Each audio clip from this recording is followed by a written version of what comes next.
Selamat datang ke My Genome, satu inisiatif nasional hasil kerjasama Kementerian Kesihatan Malaysia dan MOSTI. Dalam video ini, kami akan tunjukkan proses rekrutmen peserta dari proses saringan kelayakan, pemberian persetujuan termaklum, menjawab soal selidik, pengukuran antropometri hinggalah ke pengambilan darah. Jom kita terokai bersama. Proses rekrutmen dimulakan dengan sesi saringan oleh petugas My Genome untuk memastikan setiap peserta memenuhi kriteria kelayakan. Berikut antara kriteria yang diperlukan.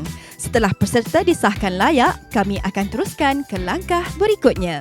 Seterusnya, petugas kami akan menerangkan butiran kajian dengan lebih lanjut.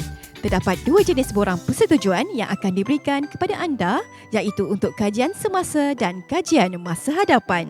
Anda boleh meneliti dokumen tersebut dan menandatanganinya jika bersetuju.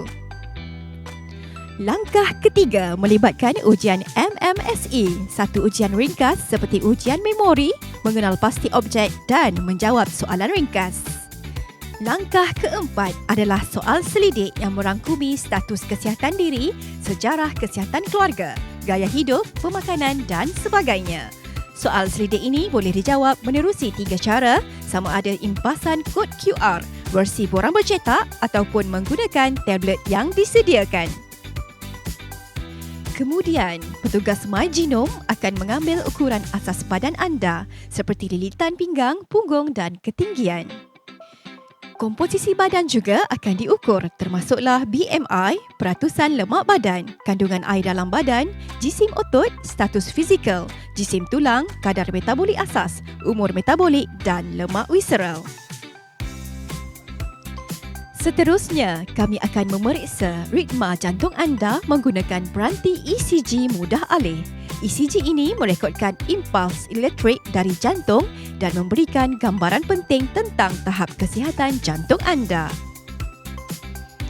Kemudian, kami akan mengambil 25 ml darah dari lengan anda. Sampel ini akan dihantar ke makmal untuk diproses. Sebahagiannya akan digunakan untuk ujian saringan kesihatan dan keputusan anda akan dihantar melalui email atau WhatsApp. Selesai sahaja semua prosedur, kami akan berikan sedikit cenderahati tanda penghargaan atas penyertaan anda dalam kajian My Genome. Terima kasih kerana menyertai My Genome. Diversiti kita, genetik kita, masa depan kita.